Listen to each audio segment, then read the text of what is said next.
Və indi gələk Şah İsmayılın özünə.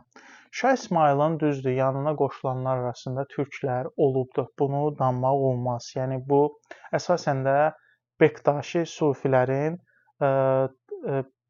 Şah İsmayıla qoşulması nəticəsində başlayıb. Amma Şah İsmayılın bayaq dediyim kimi ulu babası Seyfəddin Səfəvilər sülaləsinin başlanğıcını qoyan özü birbaşa Talış olubdur.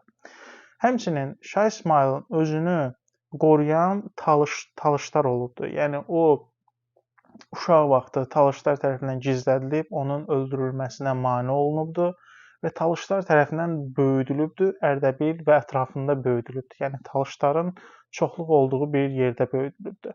Həmçinin onun 2 müəllimi Talış olubdur. Ən azı, yəni bizə gəlib çatan məlumatlarda görünür ki, onun 2 müəllimi Talış dilində danışıb və Talış ideoloji məsələlərini daşıyıbdır və hansısa şeirlər də yazıb.